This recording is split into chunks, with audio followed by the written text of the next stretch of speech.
lulutuin ko ngayon?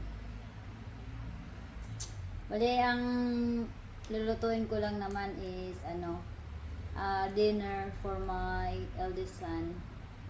Bali, magano lang ako, bake ng chicken leg part. Hindi ko na kailangan magluto for my husband kasi meron naman siyang chili con carne for my husband. Tapos for my son, na lang, baked chicken leg. Sa akin kahit ano lang, kumakain man ako kahit anong ulamin ko.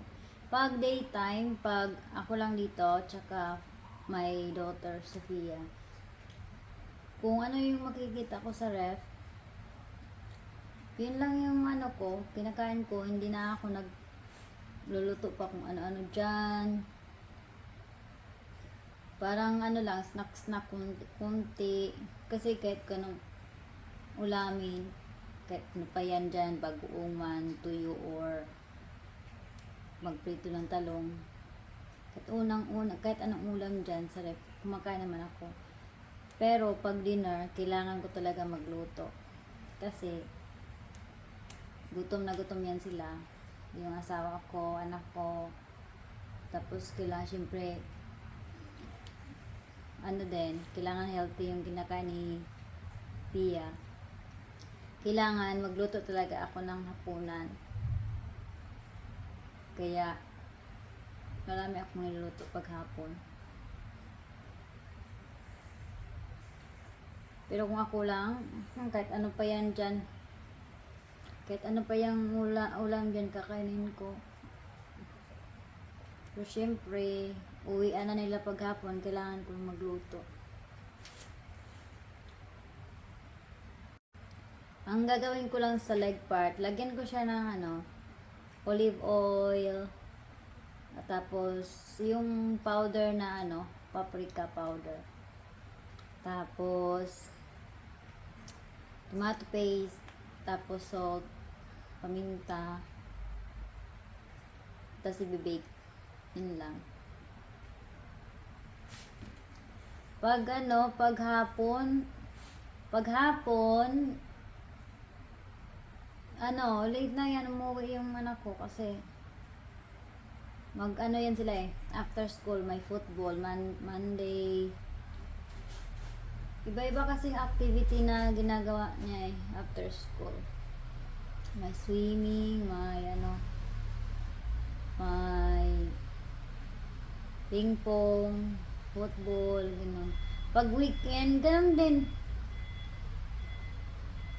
Pag weekend, wala din, football din.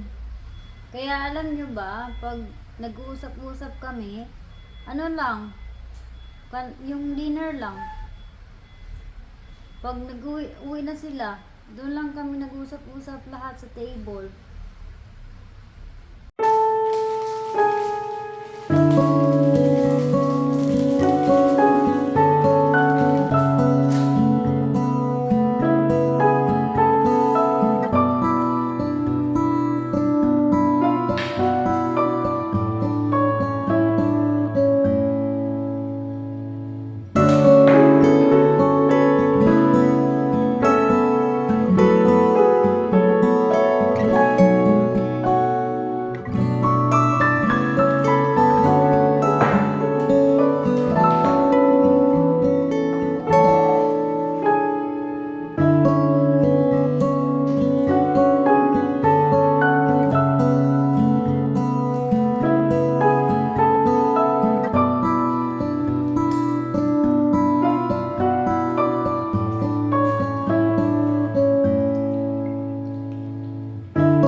Sarap. Sobrang lambot ng chicken.